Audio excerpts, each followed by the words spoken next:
Big disclaimer, huge spoiler alert for the movie Weapons. If you have not seen the movie, do not listen to this episode.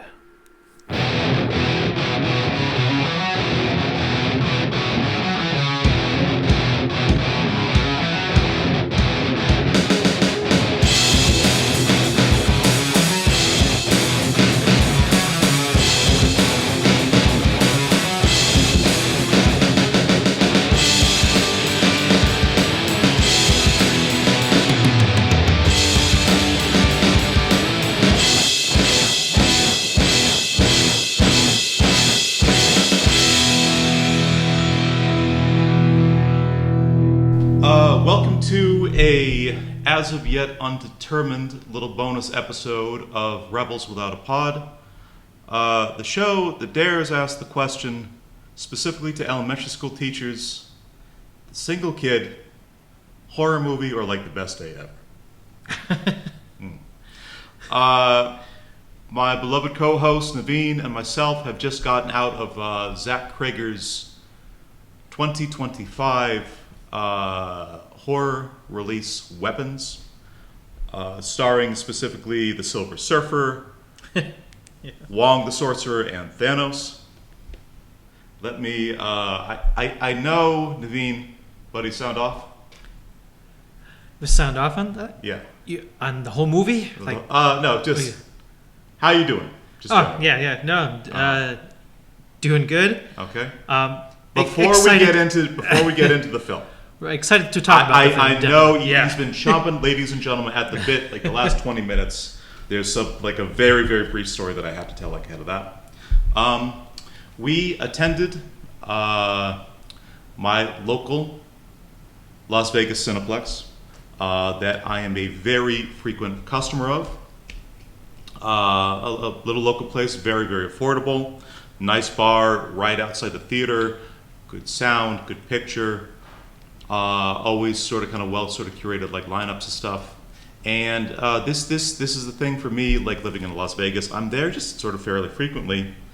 Usually almost exclusively by myself and almost exclusively at like 4:45 on a Thursday.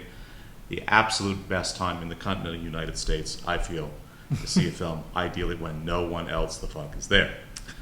But because I go there so often, and because it's the West Coast, and because like the West Coasters have like a little bit of this thing of just everyone kind of wants to be a little bit friendly with everybody else, and to my cold, broken New England heart, I always find that like a little bit stressful, like a little bit anxiety-inducing, because I'm always like, what's the end game?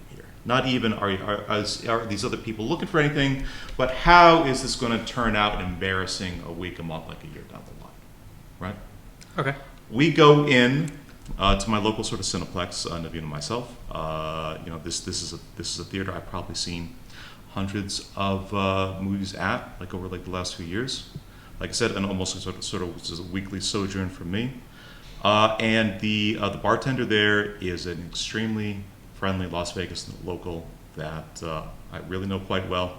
We always have like a little conversation about just sort of movie nerd shit when I'm at the bar, and this can range from like anything to like what's dropping in Cineplex like this week to holy shit, like some old film noir thing from the like the 1970s is playing for like kind of two shows like on like that Sunday afternoon. Like they're running something like Sorcerer, Long Kiss Goodnight, or Mona Lisa, or just kind of cool old school stuff like that. Like the proximity of Las Vegas to Los Angeles just it kind of engenders a lot of kind of like movie fandom, movie enthusiasm, and because of that, I've gotten to know this one bartender, and honestly, like a couple of kind of coworkers, like over the years, kind of going this place, which is like these little kind of 5-minute conversation segments. But crucially, they always see me going there alone, right?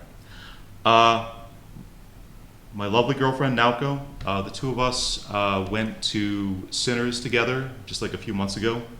He saw the two of us there at the bar, and I think he had no way to kind of process that whatsoever. I, however, this afternoon show up in Naveen, and he's like, okay, this makes a little bit more sense. This is- so a girl doesn't make so much sense. Right. But this he's here with like nothing. It's just we show up at the bar. Naveen is immediately shocked at like again another cold-hearted New Englander. My impression was when the guy we started talking like we had kind of known each other for a long time. What was that? What kind of went through your head immediately? That must have been like a little bit of a. I thought it was just funny to actually go back a little bit. Well, not too far, but just yesterday, we went grocery shopping, and you kind of had a similar incident where I did. where one of the attendants there, the cashiers at the self checkout, started talking with you, and she's all of a sudden she went, "Where are your headphones?" Yeah.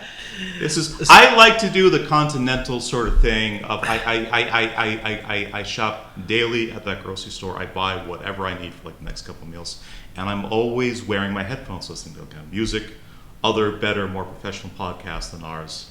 Naveen is again sort of visiting in town. I don't have these things on because that's just not something you do when you're actually going to like be social. And she gave me like sort of like the most surprised look, and she said to me as I was checking out, "You're not wearing your headphones today." Yeah. So having the interaction happen at so personal, the theater, almost obnoxiously personal, but right. going from there. So that was pretty funny. So yeah, it was kind of funny, but it kind of like I can understand this. Grocery store you've been going to often, obviously, because you need to eat. You would love to cook. Yeah. And then daily for literally since I moved here like 5 years ago. Gotcha. Yeah. So and then the other side of it is like I could see how you would then become friendly with someone at the movie theater. You're going there often.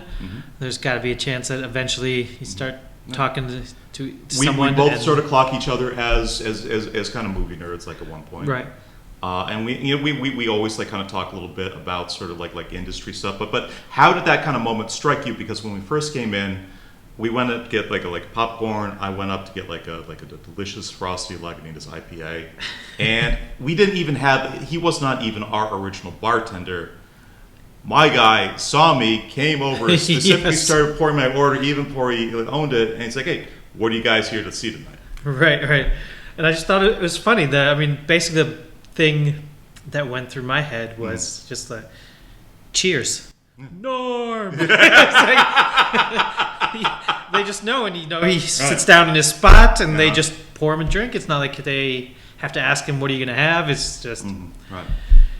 He knows what's happening. I am that much of a regular at my local multiplex at this point. But I say so. Our bartender asks what he's seeing tonight. I'm like, and I just tell them my buddy is visiting from like the East Coast. He hasn't said Weapons yet, and he's like, "Oh, that's awesome. You guys are going to have so much fun." Okay. The part of the story Naveen does not know yet, and he's going to discover actually on mic, is that it's about the halfway point of the movie. I pop out for a couple minutes to get a refill. I go back to the bar, and just my guy is there again, and he goes, "Yeah." He goes, "How is your buddy enjoying the movie so far?" And I'm like, "Well, like I said, he's from the East Coast. He's actually an elementary school teacher back there, so this is either the best or the worst movie that he's ever seen. I don't quite know that." He's like, "Oh, cool. Then there's a pivot. Oh? Then there is a moment of, I thought there was an understanding of what the social situation is, of what our relationship is. And it turned out my understanding of how we were coming across was not quite the same as his. Because he said something that made me realize in that moment that he thinks the two of us at Weapons together is basically a grinder hookup. Okay? So he goes, so again, he's pouring the beer for me, and he says, "So, your buddy, he's a teacher. from the East Coast. Do you know where specifically? I am not making this up. Okay. I am not making. He's just like, he's coming from the East Coast. You know anything else about this guy? He seems really nice. And I'm like, I'm quiet for a moment. Because I figure out what the misunderstanding is like right away. But I'm like, this is kind of socially like all I really gotta do in my life here. And I'm like, I don't want to fuck anything up by embarrassing myself, or embarrassing this guy.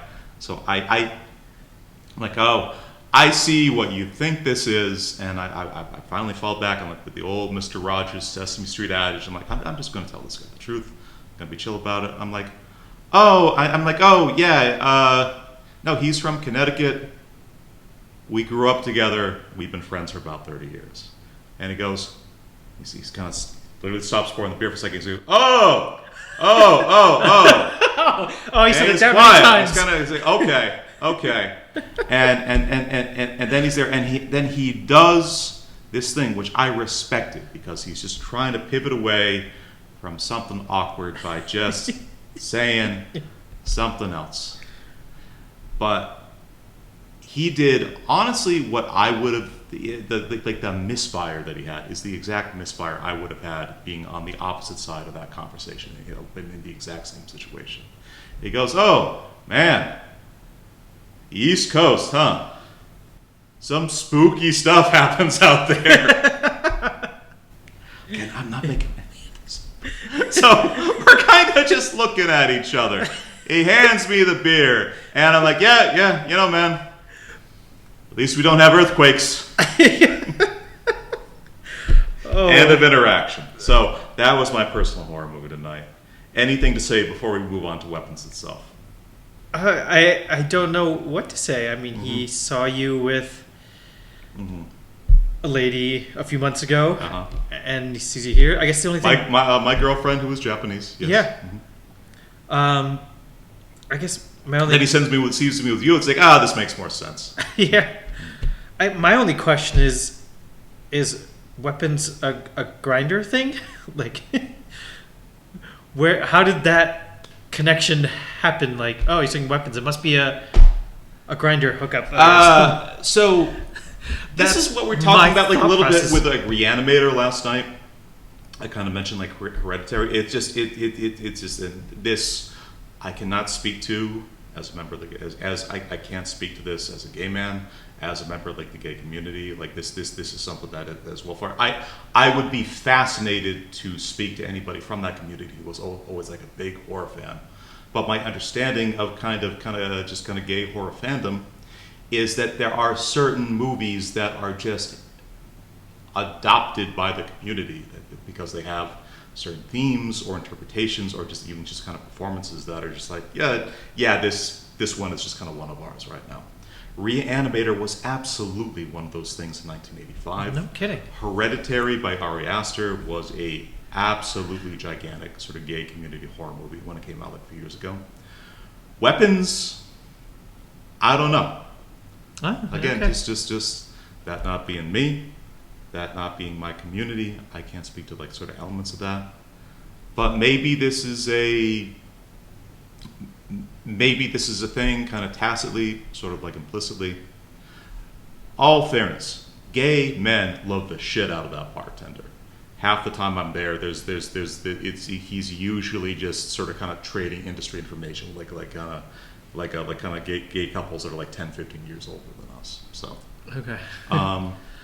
So this guy's kind of plugged into these things, and sort of maybe implicitly like Weapons is just it's part of the canon right now. I really don't know. So interesting. I mean, I don't know a lot of these social things. Right. Just earlier I was asking you, we were listening to a podcast and asking you what weeb is. I don't know the slang of these kids anymore. Yeah. It's like the exact definition of weeb, we very, very desperately need Eric on the podcast to really have a full conversation about that. Anyway, too much of a digression. I'm going to sort of end on this.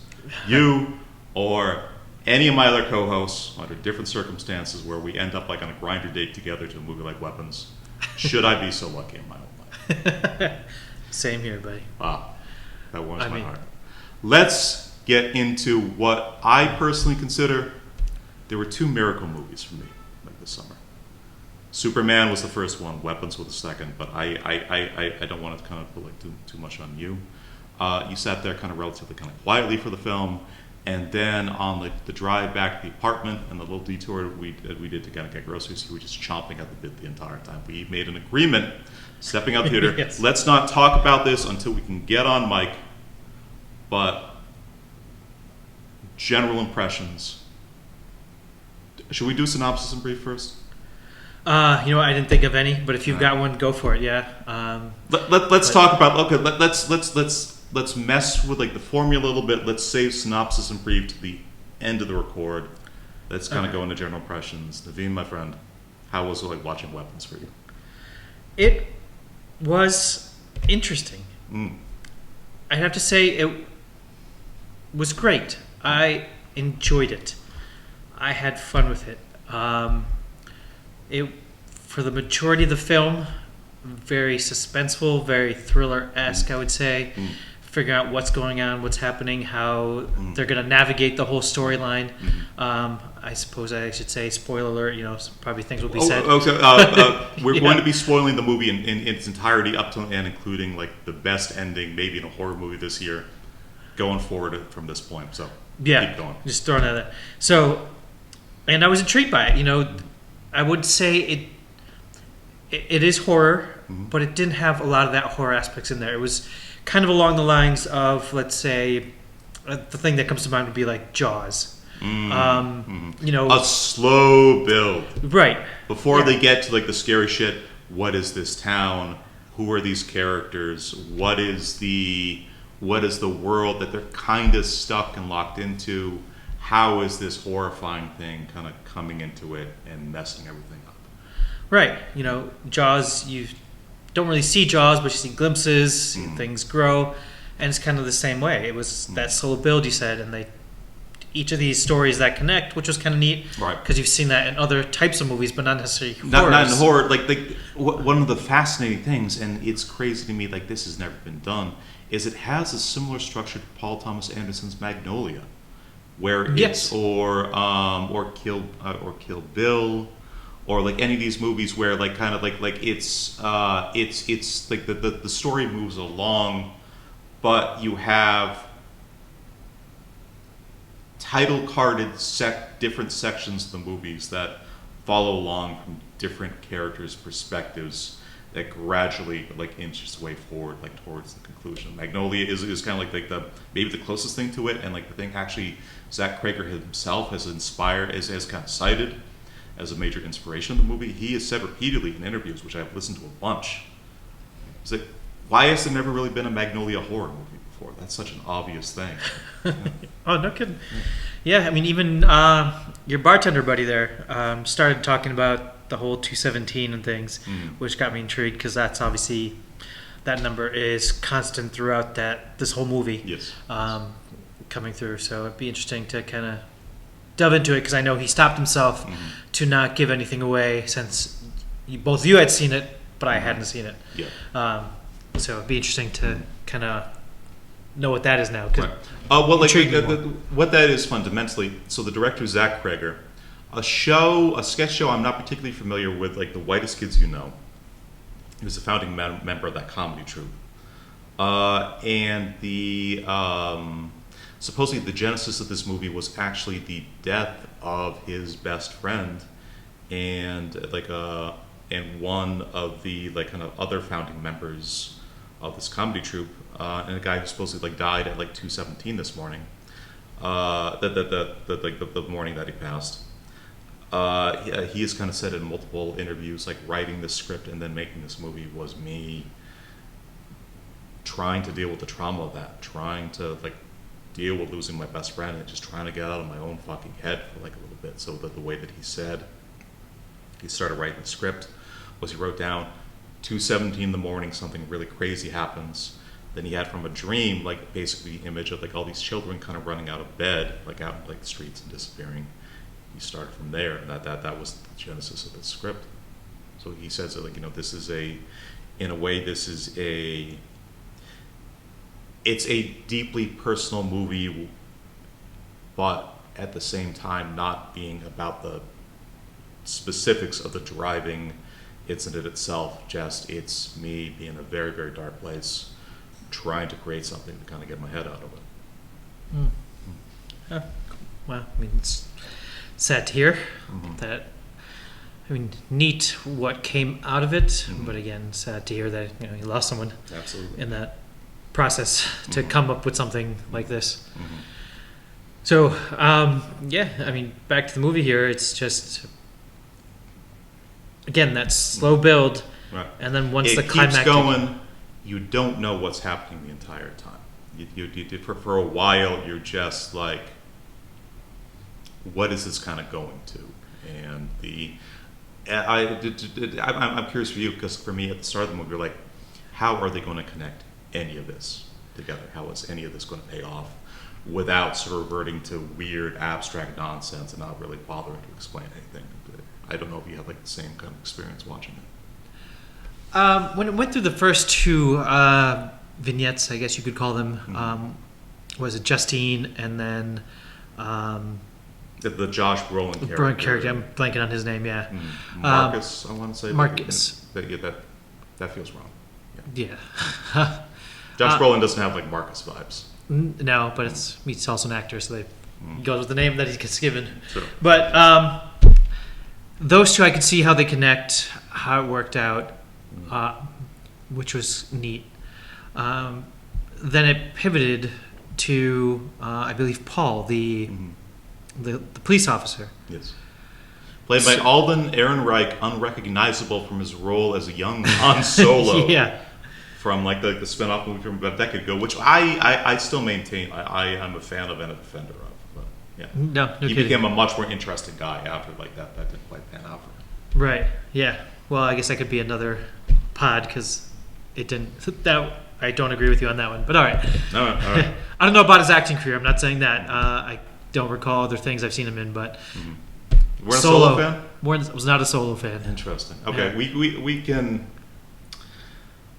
I've been saying to Eric for a while, we need to kind of like do like some just Star Wars, just a blank, unapologetic Star Wars shit at some time. Gotcha. Yeah. That would be the Christmas holiday special, where we can just rail into it. The Wookiee Life Day. Put some respect. Dude, don't put your Judeo-Christians on the good inhabitants of Kashyyyk. Yeah. So yeah. So it keeps going. So it keeps going. It pivots seemed to like Paul. it pivots to Paul, and it seems like it's kind of Keep getting. talking. I'm putting the pizza on the oven. Yeah, sounds good. Naveen, lead all this in. Yeah, will do. So it seems like it's getting further away as they're telling his perspective on it. Right. So I'm getting kind of curious, like, all right, how does this work? He is in the process of apprehending someone. It goes awry. He tries to fix it. Right. But then it pivots to the guy. You're spoiling already. Let's talk like a little bit of just how fucked up just every aspect of that is. Which aspect are you? Paul's arrest of the local indigent and how everything just kind of falls apart. Yeah, that was an interesting take on it, and then you understood why he did what he did. So basically, being a previous alcoholic, going to meetings, and becoming sober, and then he, eventually goes off and apprehends someone who found breaking into a building and ran away from him, but caught him. A local Jason Mewes, kind of Jay and Silent Bob style dude who's just completely sort of strung out the entire time. He arrests kind of like this sort of local hobo for trying to break into a building, asks, "Do you have anything in your pockets that could stick me?" Puts his hands into his pockets, immediately gets stabbed by what could only assume is an AIDS needle. Beats the shit out of him, and then realizes, oh, holy crap, like my dash cam was plugged in. Yeah. So he lets him go in giving a truce there, like, we're not going to do anything, we're good.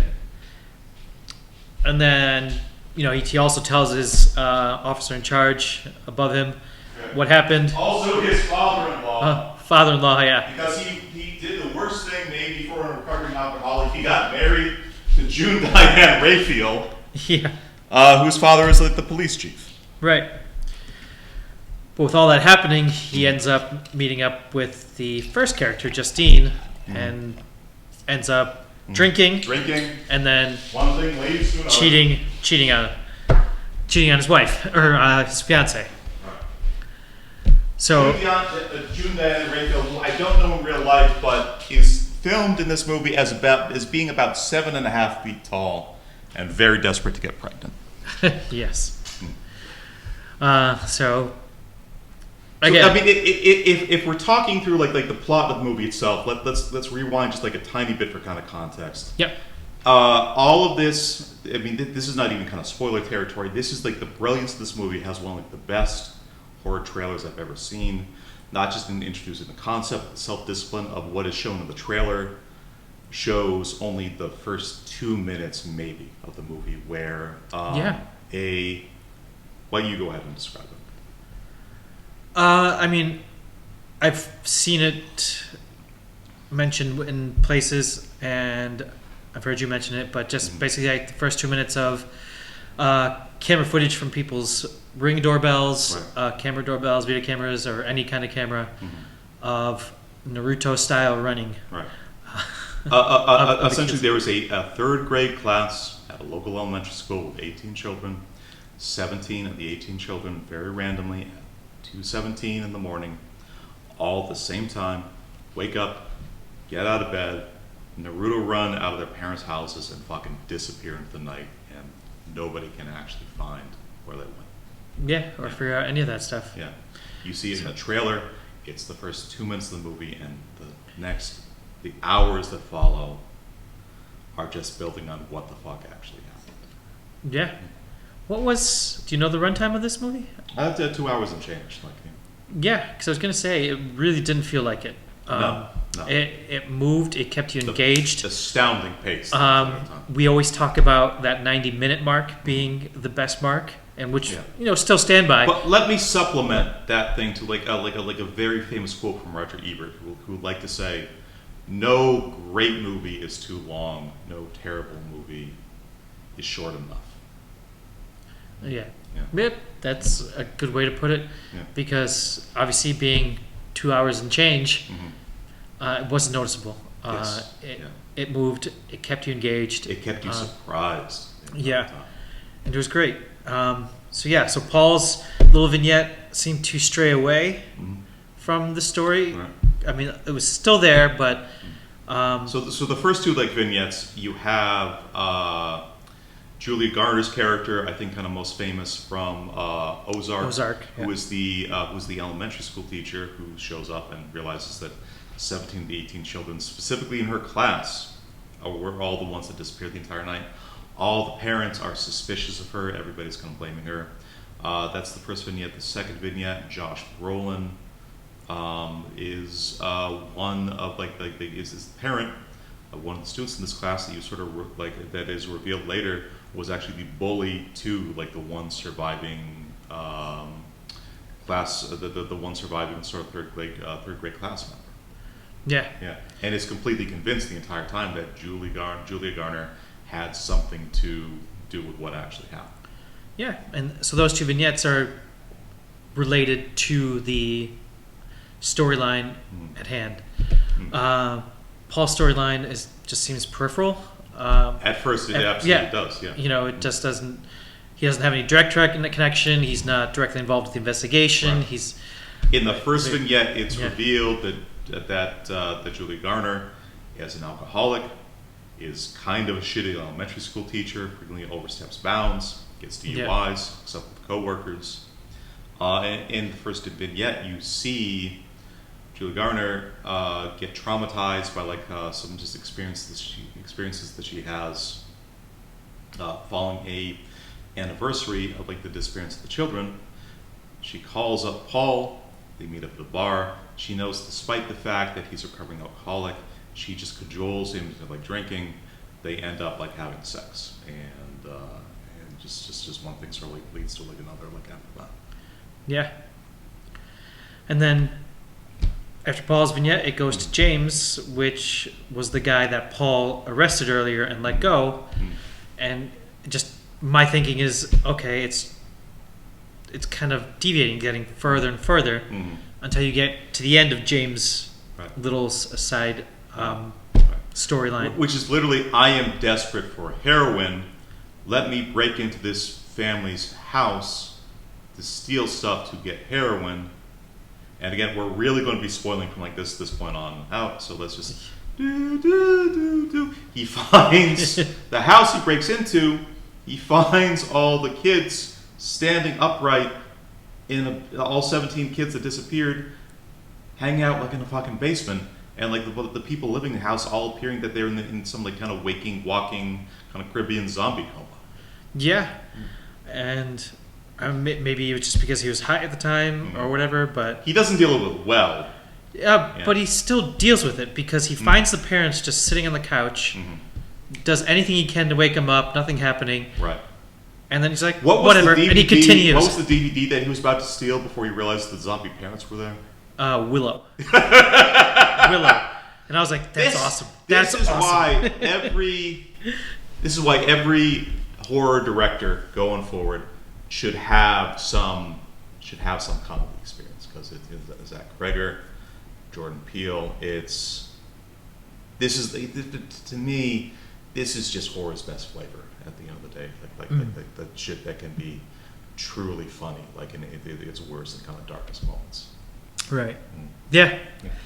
So yeah, I guess the only thing, biggest flaw that I just noticed right away was the James story, in that he finds the parents and then he just can't wake them up, and then he just continues like, oh, this is normal. Let me just continue looting. Yeah. And then he passes by. It's established he's a drug addict and extremely stupid. Right. Then he passes by the basement door, or a door. He probably doesn't know if it's to the basement. He's like, let me go down there. Seeing it's a basement, I'm like, why would he even bother going down there? Most of the time, people don't keep anything there. So drugs. Yeah. So those are the only thing that I would find as a flaw in the plotline, kind of. You're a little tenuous about like that thing of like why would the scared junkie go down to like the basement in the scary dark house to even all he's got to do is just he steals something to get money to get his drugs and move on. Yeah, fair enough. But obviously it does help with the plotline as he comes back, and then Paul and him he is literally the first person. He discovers at the same time what happened to like the 17 kids that disappeared. Right. So it does help out, obviously, with the connection, because he goes back to the police station, which he wasn't supposed to, and then while he's trying to go back to the police station to report the location of the missing kids, Paul, we may or may not have given AIDS to the previous day, sees him go like, what the fuck is going on? Yeah. So at what point does it pivot to the... I think kind of shortly after this.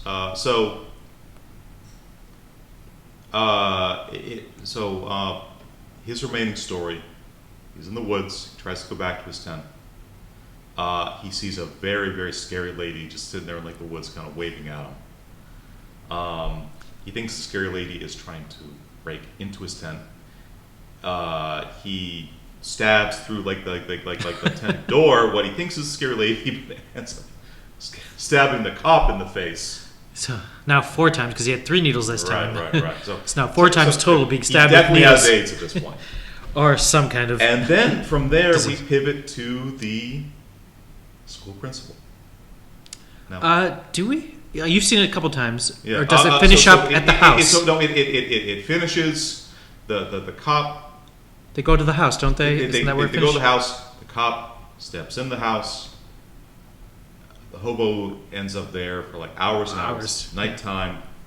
And his vignette ends with like the cop leaving the house, walking zombie-like up to the police car, where like the hobo has been kind of locked and handcuffed the entire time, grabbing him and basically like kind of dragging him into the house. Yeah.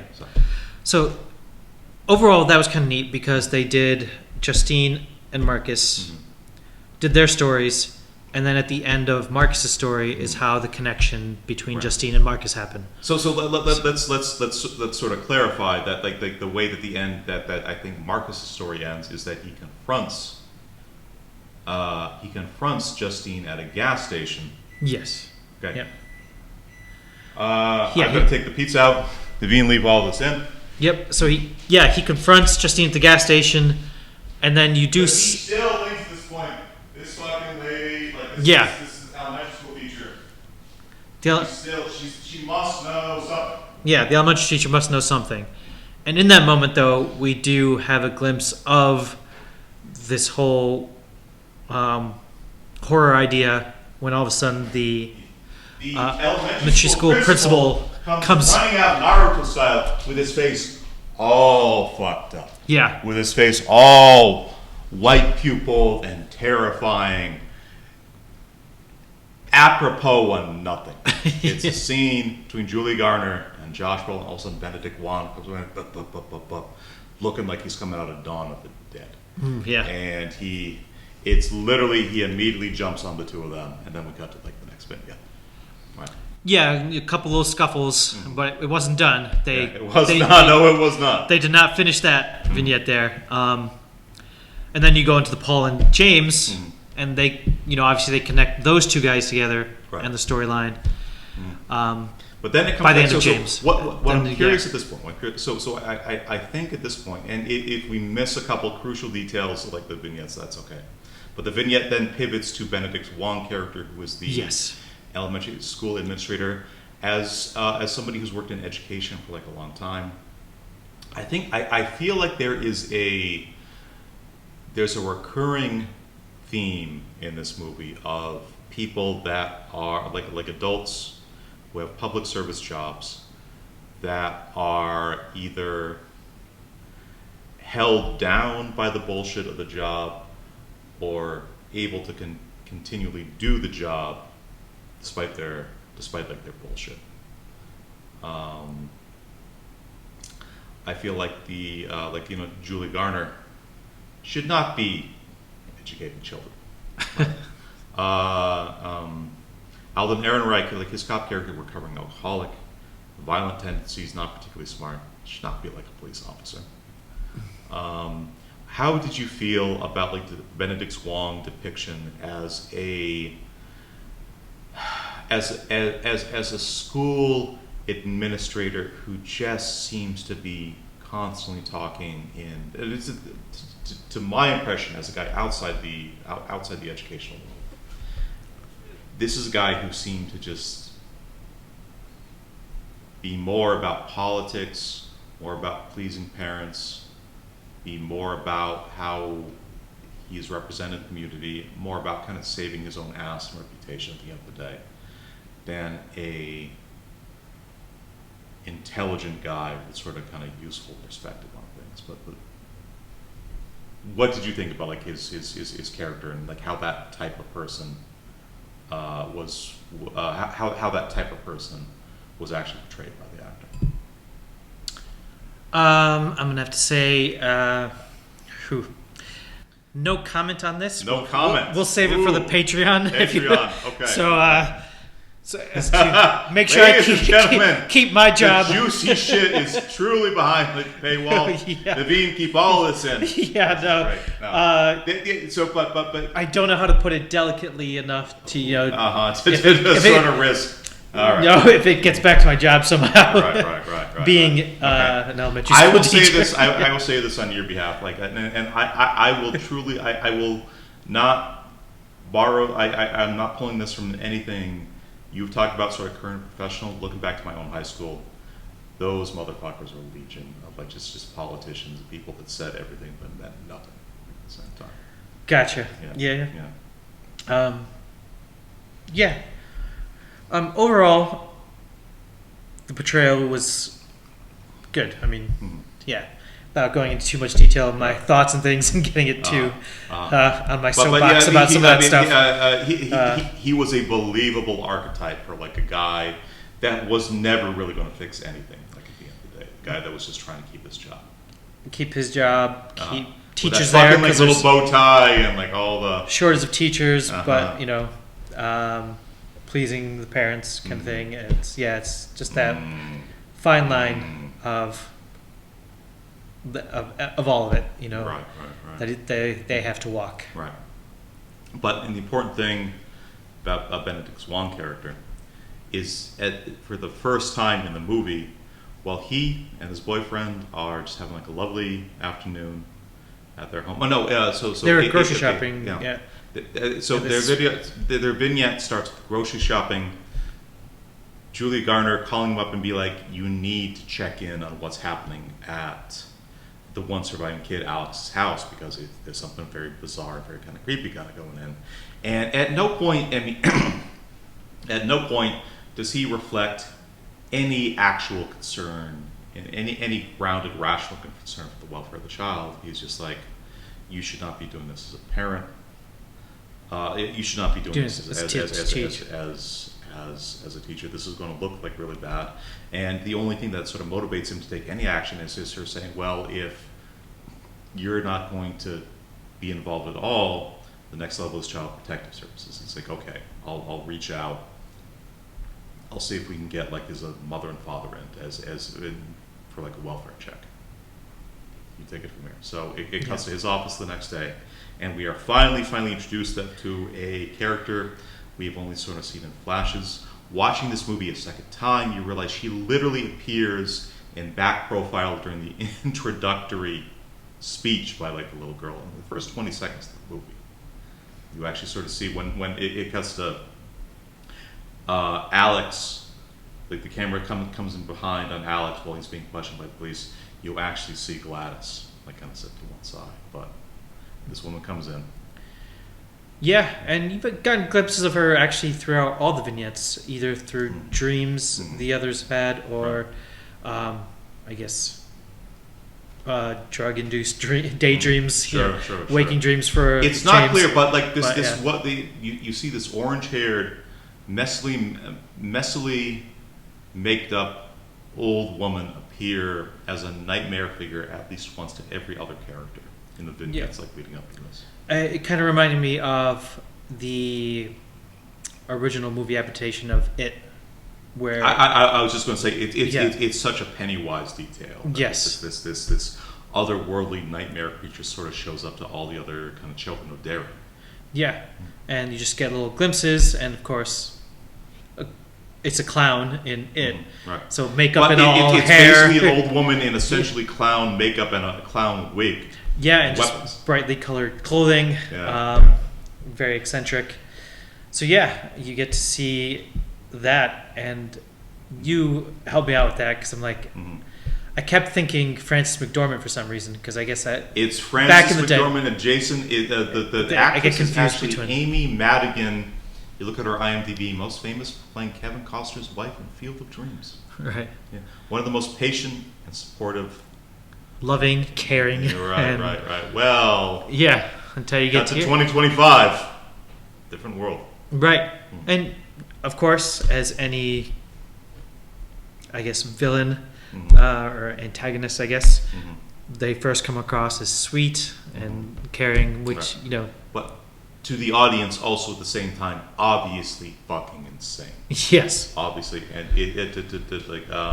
so let's keep going from there. Right. Yeah. So they have a little meeting and wanting to meet parents. See, Gladys is the aunt of the parents of Alex, the boy. And then all of a sudden, that meeting is short. We need to see them. Gladys realizes that she shows up to try to talk Benedict Wong out of contacting Child Protective Services and inviting a more close look at the house. She realizes that's not actually going to happen. Right. She doesn't want to risk another one because there was a point where they had police come in and everything, and the whole charade they had to do there. But then you cut to the weekend, and all of a sudden Gladys shows up at the door of Benedict Wong's the home that he has with his boyfriend.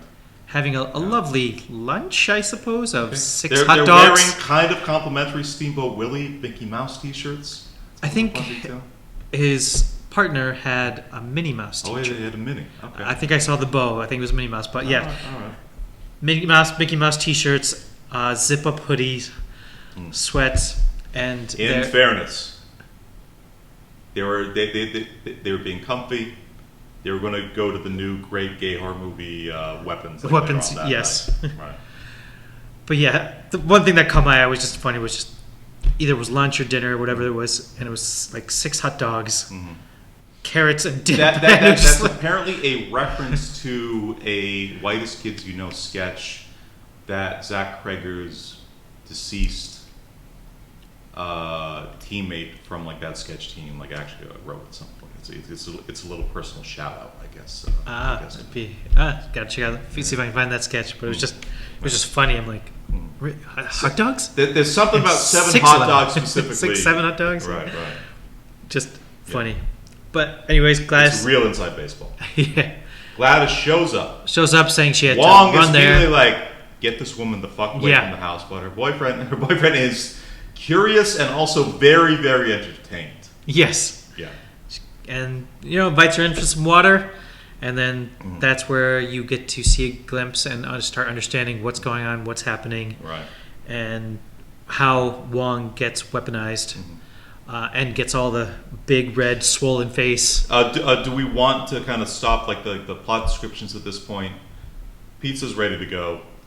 Why don't we kind of wrap up just like kind of quick final thoughts, and if we want to circle back like later on, we can do it then. Sounds good. Yeah. Okay. All right. You have a good time with this movie? I enjoyed it. I'm not a big horror fan. I do enjoy watching horror. I know we've got one of our hosts, Andy, who's just like, no. Right. And we've kind of forced him to watch a few already. Some of these things have landed. Yes. Some of these things have landed. Buddy, shout out. You're doing great. Yeah. You're doing really, really Without good a doubt. with this. But Weapons... We're going to get you through the looking glass. Yeah. Weapons I thoroughly enjoyed. There is a big part in the climactic ending, which certainly threw me for a loop. It's you can tell, and this is why I said earlier that more horror should be made by trained comedians like Zach Cregger, like Jordan Peele.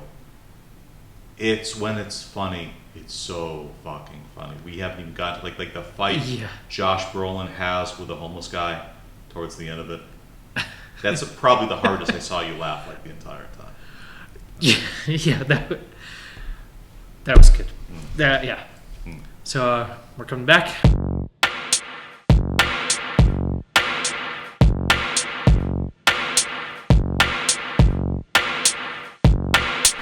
Where were we? Well, I think Gladys. Cauliflower pizza. Pizza. Okay, and wrong a episode. Little, yeah, a little fresh homegrown Thai basil and some Murray River salt. I'm sorry. What kind of what salt? Murray. Weapons. It's a 2025. You're funny. This is the last thing you want in your podcast is the V getting like too confident. Yeah. Gladys, which not worth getting into here, is at a very personal level, extremely funny to me. That is the name of like the evil witch aunt that actually like appears. Yeah. Right. Gladys, love it to death. Gladys appears at the home of. So we got slight name corrections. Josh Brolin actually was played a character named Archer. Benedict Wong's elementary school principal character named Marcus. We talk about anything else substantially? I don't think so. No. Okay. Yeah. Moving on. I think we did Gladys shows up at the home of Marcus and his boyfriend, who I think was actually played by also somebody like kind of funny and interesting, like Toby Huss, maybe. Yeah. Maybe making that up. So so she shows up there, and I think we had mentioned it, but this is where you learn of who's up to it, how she's up to it, and also how Wong's connects to the Archer and Justine story. Yeah.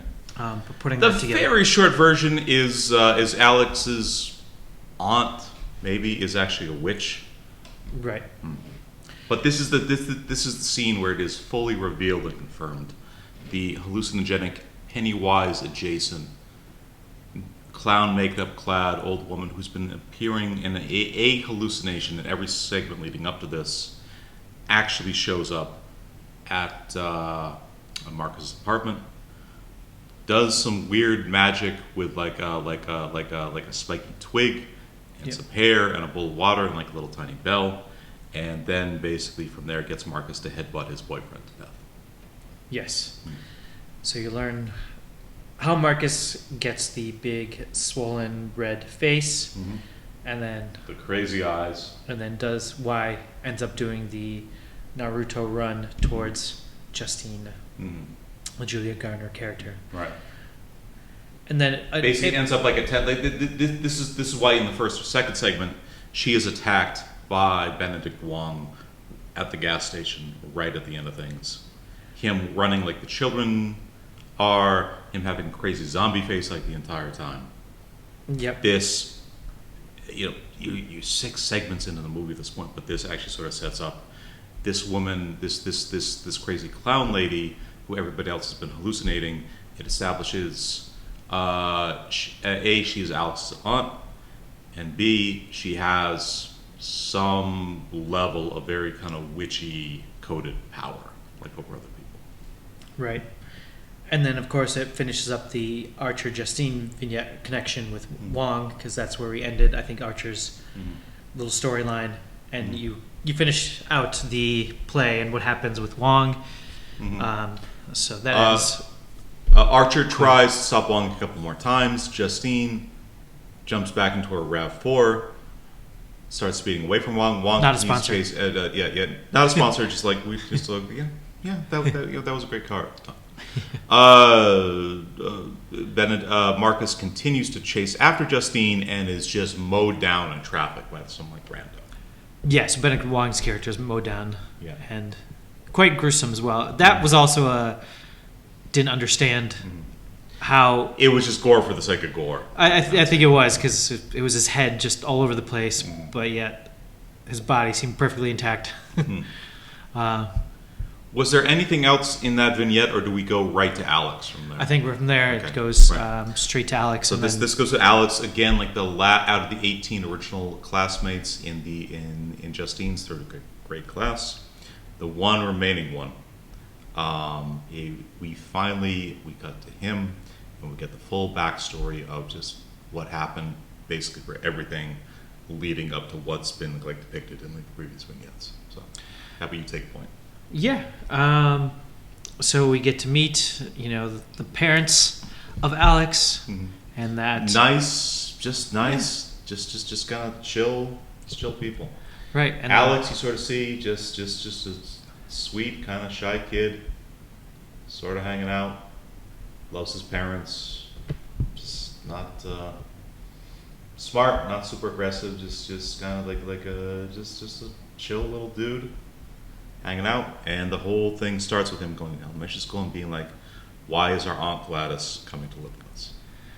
Yeah, and they go to the storyline of just how they don't really remember ever... Well, the father has never met Gladys, and it sounds like his wife hasn't met her sister really, or it was a really, really long time ago. It said at one point that Alex's mom is the baby sister of Gladys. Yes. It's kind of it's tenuous. It can kind of be interpreted. Was Gladys even like a relation to begin with, or is there some other kind of witch fuckery kind of going on there? Right.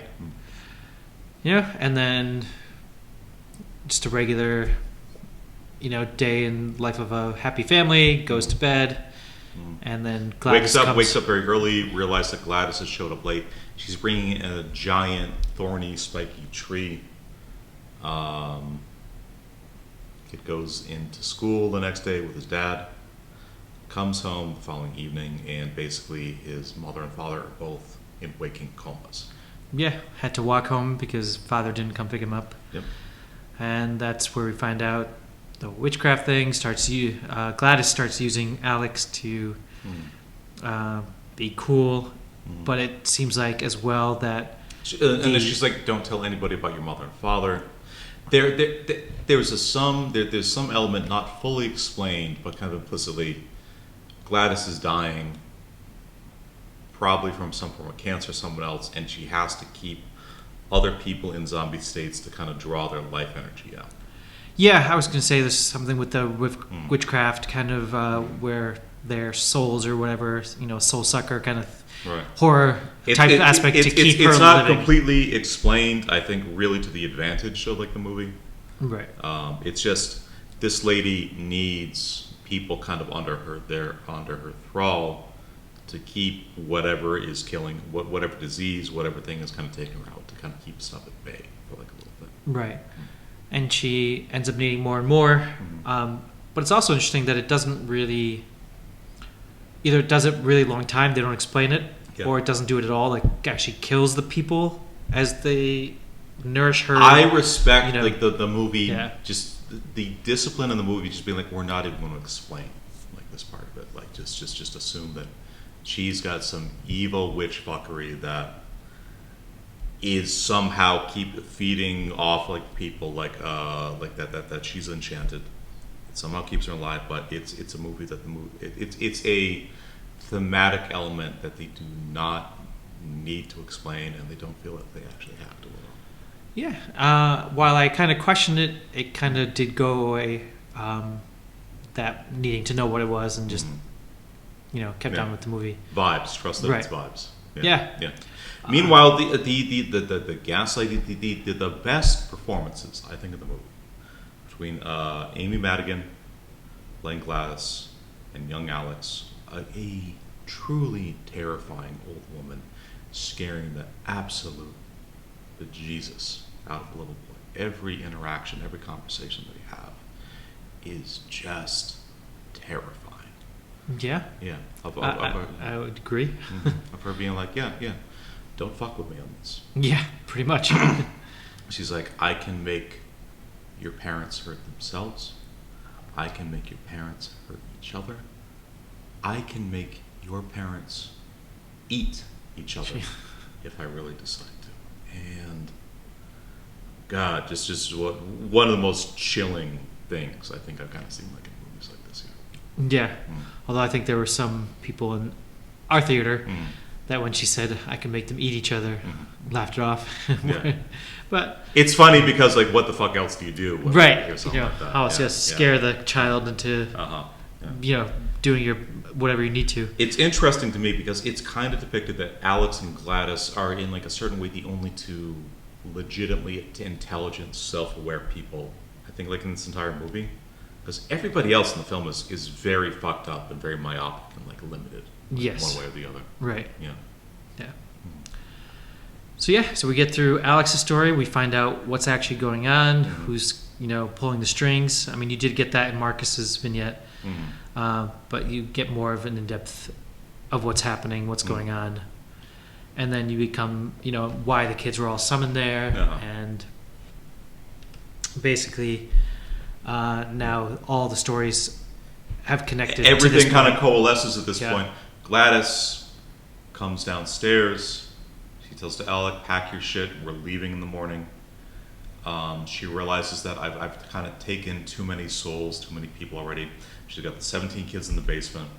She's got, over the course of like different vignettes, she's got Alec's parents. She's got James. She's got Paul. She's like, and she's literally like, there's a cop car parked outside, and I have like a fucking like zombie police officer just kind of standing around like the living room. She's like, we gotta go. Go. At the same time, Justine and Archer finally put everything together and just be like, there's something kind of crazy like happening in this house, and that leads to like the final showdown. Yeah, and that's where things get real different. Fucky. real fucky. She finds out, she realizes that Archer and Justine are there, has the cop call them in. Paul, come on in. Right. And Paul walks outside, obviously as a zombie, but like, and Justine is like, I guess we should go inside. Like a thing I come back to more and more is again, Alex and Gladys really do seem to be the only non-stupid people. Yeah. Like this entire film. Yeah, somewhat, Mm. because there is a part where Alex does do something stupid. Specifically, what? Or? Well, we'll get there. Okay. Just because now Archer and Justine are going in, Mhm. and they see basically. I don't think they see James as They clearly. don't see James right as away, clearly, but they see immediately Paul. see Paul. And he's just standing there in a trance, Mhm. in waking coma. But Mhm. Archer realizes and sees the salt trail. And it's Right. like, wait, don't do anything yet. But it's too late. Justin's already stepped over that, Uh-huh. which triggers. Paul jumps up, attacks her, Yeah. and then that wakes up James. Who attacks Archer, which leads to maybe the funniest sequence, other than the direct, like the ending. Yeah. Just. of just it's like watching Jason Mewes constantly come at Thanos over and over. Josh Brolin fucking bodying him over and over and over again, and this is where Zach Cregger's fucking comedy training comes into play, because every single time they shoot and edit it in such a way that you're just like, okay, Josh Brolin got him this time. Yeah. Stay down this time. And when you think, okay, it's done, and then it waits another second and a half, James pops back up, comes like, Yeah. And this happened, I mean, close to 10 times. It's just close to 10 times, I would say. Just, you stop laughing at number 5. You're laughing the hardest you've ever had by like 9 or 10. yeah, James gets knocked out by Archer. Mm-hmm. And then he gets thrown over like a counter. Table. Right. Yeah, it just keeps going, and it's hilarious. It just reminds me of Monty Python. I was like, it's just a flesh wound. Right. Or yeah, the comedic awareness of how to get the dumbest thing to get like a bigger laugh every single time they iterate on the exact same thing. It's masterful. Yeah. And then that fight is still going on, but we pan to the Justine Paul fight, and she's again, this is her ex, who she just was stressed out. She's a sex addict, an alcoholic. She wanted to get laid. She forced a ex-boyfriend, police officer, in recovery with a fiance. She's just like, yeah, no, that just I just want to get like a little bit looking like dick. Yeah. I just kind of get my mind off of things. He comes at her, one of the gnarliest cannibal Holocaust scenes in the movie, and you're very generally chill during a horror movie. But, gentle listeners, at one point when Paul has Justine up against a kitchen counter, he's trying to strangle her. Justine is desperately kind of clutching for something, pulls out a carrot peeler and starts shaving chunks off of Paul's face, and you just went, "Ugh!" Yeah, that one. It's just I could feel the pain of that. I mean, because the makeup effects, the practical shit that they do is so good at that. Because you just feel like they actually did this. It felt like a fight scene out of the Raid. Like they actually did this to this guy. Yeah, so it was. I just couldn't hold back on that one. Right. Which I guess brings me to my synopsis and brief, and just like it was a close synopsis and brief. That's a close shave. And just being a male who has to shave his face, just man, yeah. You know how bad it can get if your skin is lightly drier than it usually is. Yeah. So yeah, that part was just like, So- Wong bashing his head into his boyfriend's face and showing that the grotesque Again, ladies and gentlemen, broken head of him after being hit by a car. A complaint we always bring up on the show is how rarely a horror movie can even have like 2 or 3 original scenes. This fucking thing is just 2 hours and change straight. 2 hours and change straight of shit I have never seen before, right? Yeah. Or if there are references there, if there are riffs there, they are so obscure, they're so buried, I could not tell you off the top of my head. Right. Yeah. And yeah, the only way she finishes him off is She literally shoots him in the neck. grabs his service pistol Yeah. out of his belt, because the carrot peeler didn't work. No, it didn't even phase him. Right. Puts it up against the base of his throat, pulls the trigger once. That doesn't even slow him down at first. And then she finally just has to kind of put one in his head. Yeah, yeah. And that finished it off. Mm-hmm. And then she saves Archer from James by shooting the back of the head. Right. And that's where Archer turns around. He realizes that all the kids are down in the basement. He goes down to look for his own shitty, bully, mulleted kid.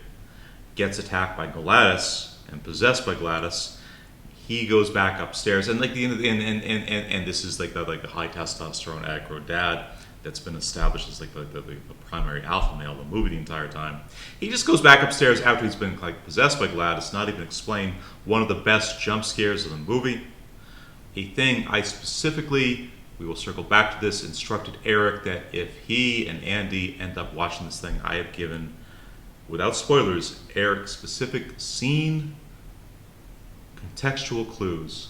Start filming Andy at this point because I want to know what that jump scare looks like. But let's go back to what Alex is actually dealing with upstairs. Right, and well, I guess to finish up the scene there, Archer's possessed and he starts attacking Justine, and then meanwhile, Alex, and this is where I think you keep mentioning he's one of the smart, aware ones. Right. But for some reason he decides... He's a quiet kid, but he's watching everything. He's taking everything in the entire time. Right. He's a sweetie pie, but he's no dummy. Right. Up until this point. I mean, in some regards he was smart because he's like, I'm going to put my shoes on for this. Mm-hmm. But he decides to step over the salt line of his parents, even though he was warned by Gladys not to step over that salt line. But that is, I think, intentional because when he steps over the salt line, he then kind of doubles back in his own room, circles around to get into Gladys's room to get his hands on her magical shit. Because like the parents are guarding the door to Gladys's room. So I think even that was kind of like tactical. I think even that was intentional. Yeah, I could see that and definitely agree with that.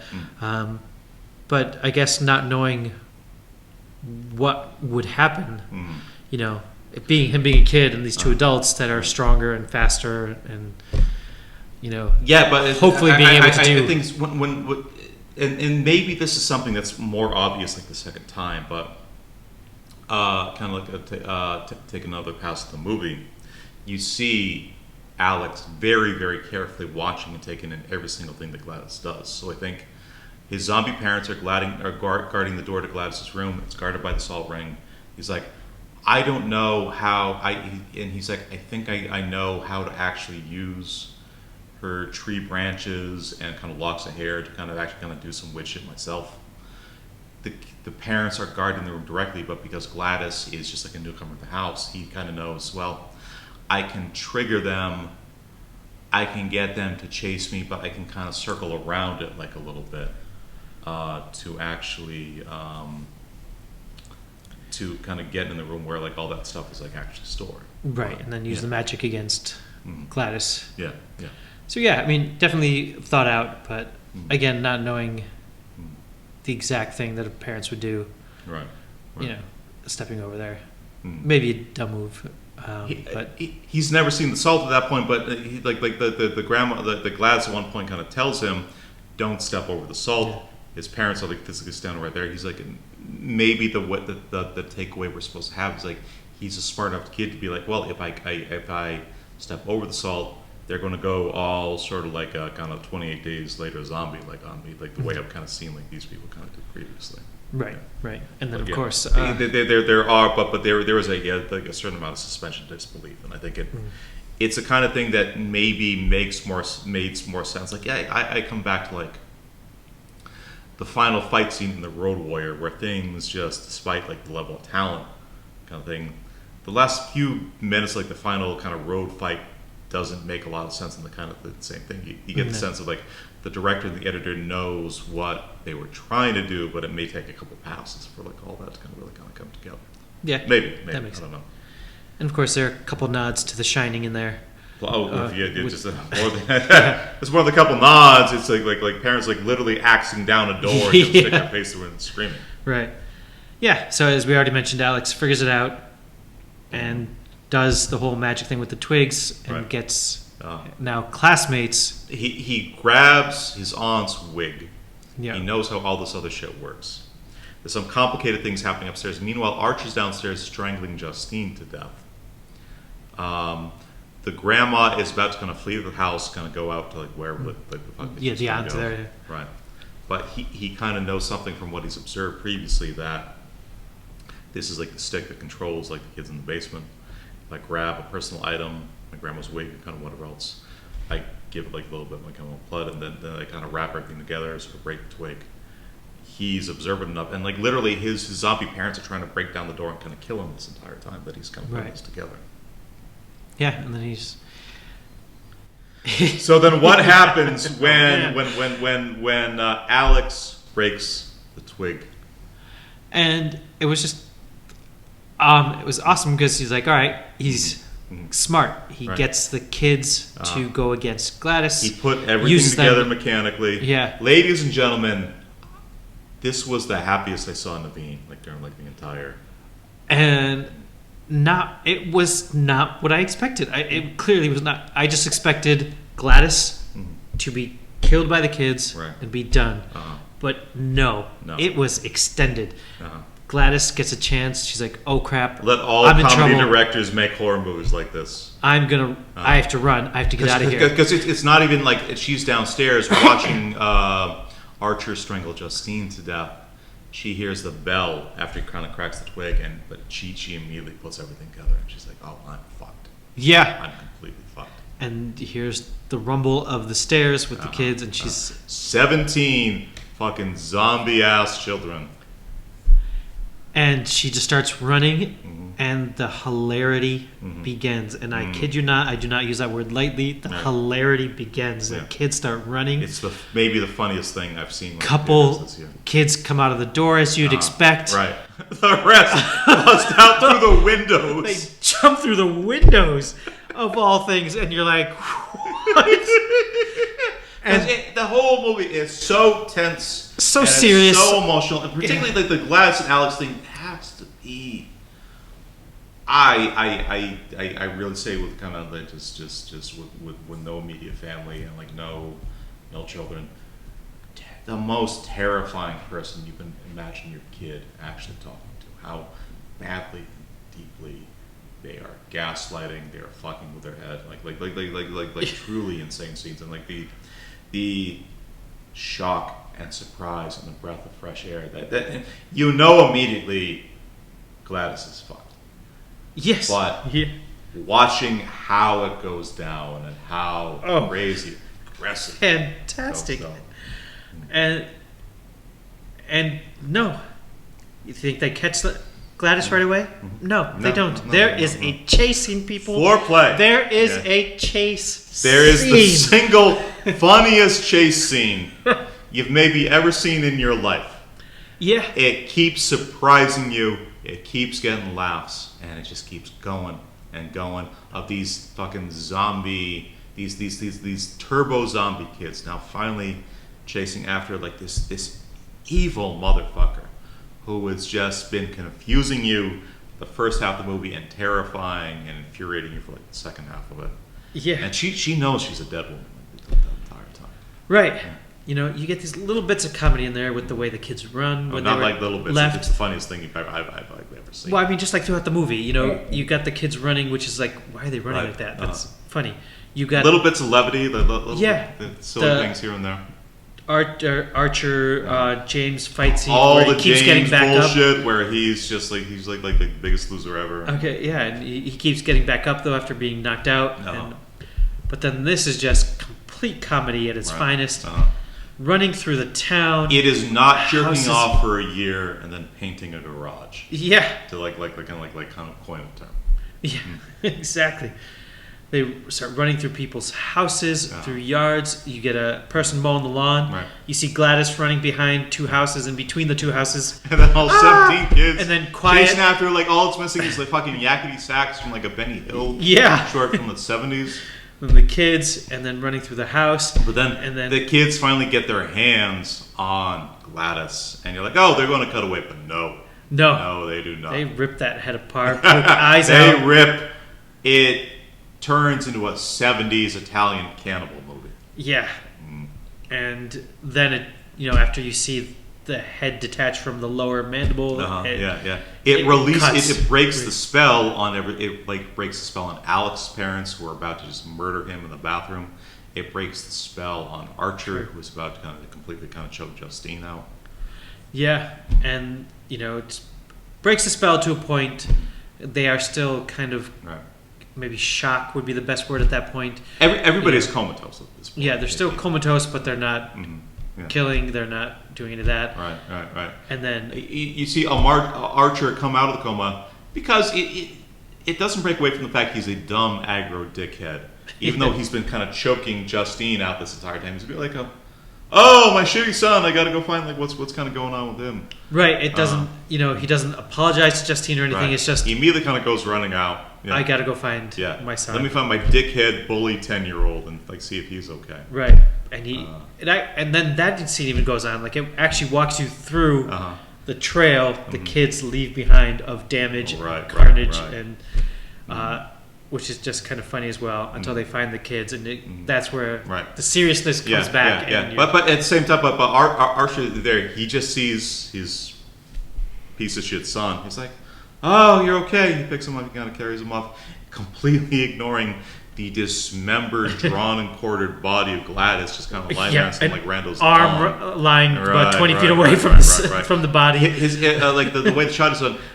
It's funnier, I think, because when Archer sort of kind of steps into the shot, he actually obscures about 60-70% what's been done, but the little chunks that you still see somehow make it more funny, somehow make it more kind of bloody and gory.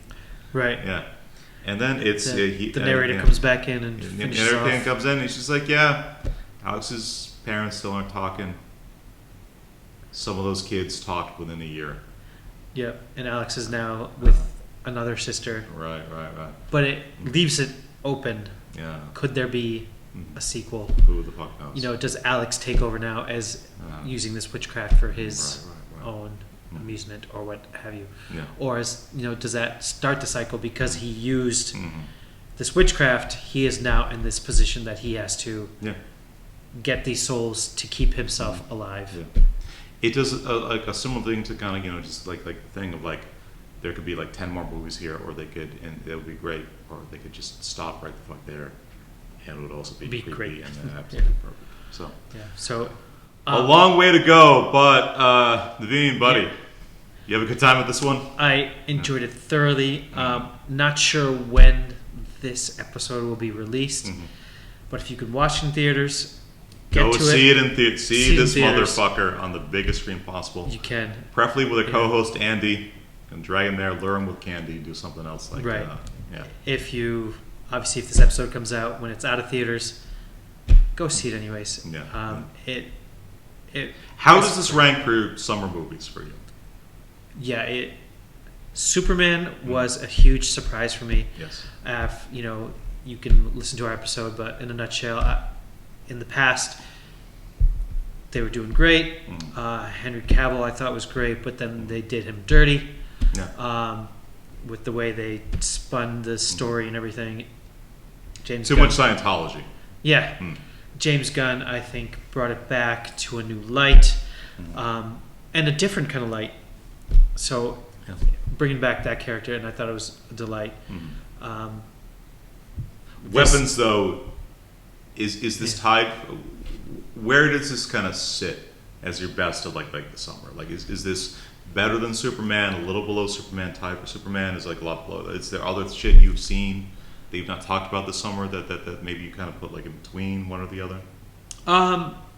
No, Superman and I'd say Weapons would be the top, whether it was in theaters or at home watching movies.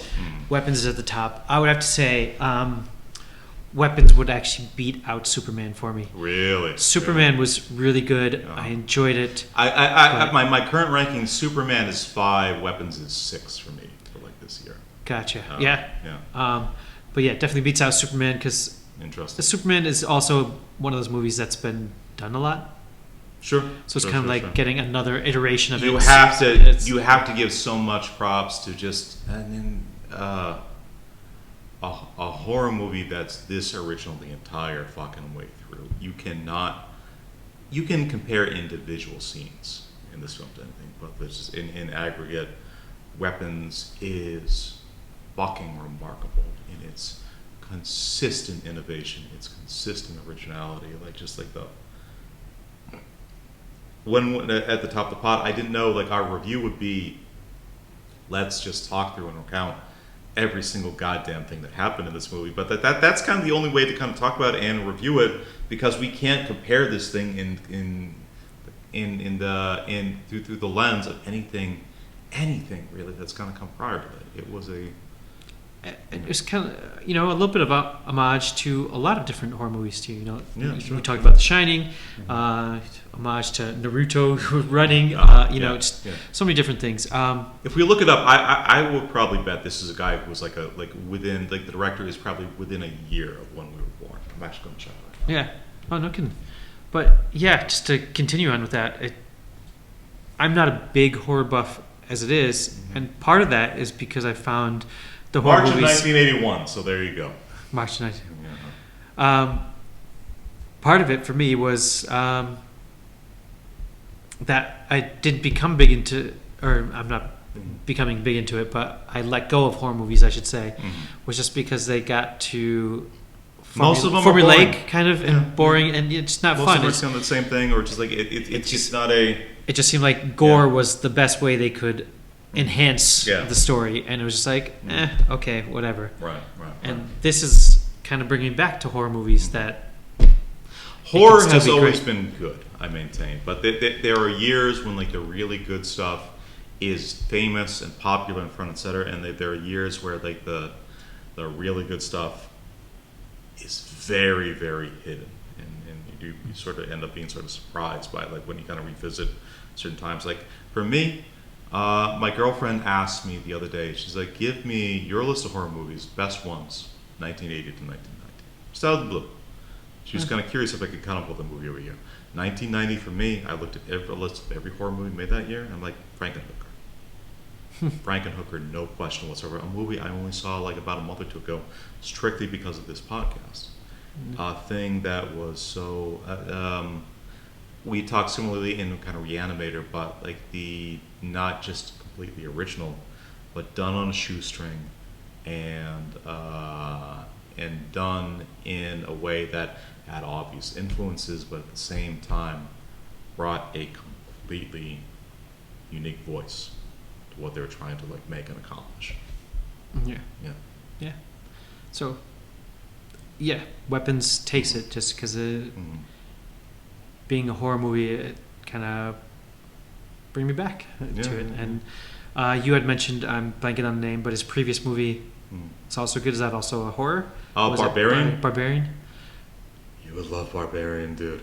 Holy fuck, you would love Barbarian. All right, well, maybe I should check that out. Barbarian, I mean, very, very similar word of mouth of like you watch the trailer, again, very brilliantly. When I say brilliantly, it's just shit that they did until about 2005, consistent horror movies where they just showed you the first 2 minutes of what happens and be like, you're not going to believe what kind of comes next. Barbarian is a much more kind of constrained, smaller scope, less ambitious version of Weapons, but you start the movie, you have no fucking clue where the thing is going to take you, and it's a roller coaster. It is a joyride the entire time. Maybe a thing to kind of cover on the pod at some point. Barbarian, just as fun, just as good. Eric had been telling me for years how much I would love it. Ended up watching it in Japan with my girlfriend. Texted me immediately like, you motherfucker. Nice. I hate telling Papa he's that right about something, but Barbarian was one of these where I was just like, he deserves his props on this one. Nice. Weapons 2025, Zach Cregger, one of the two legit miracles, like I think of the summer. Anything else to say? Closing thoughts at all? Nothing at all. I guess at some point, don't think too heavily into the name. Mm-hmm. Yeah. There's points where Barbarian. it makes sense. But barbarian is like there's no actual barbarians in the movie. It's Yeah. just like, Okay. It's a idea. It's like a stylistic affect that he had for the thing. But, Right. Yeah.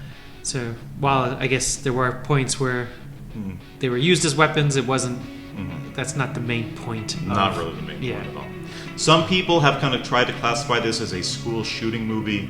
Again, very similar, maybe a little bit up top, but also not really. Yeah. No. Yeah. Yeah. Cool. We don't know when this is going to be used, what this is going to be incorporated into, but thank you, Colin, for listening. Please remember, rate, review, subscribe. And, luck and weapons, dude. Yeah. Yeah.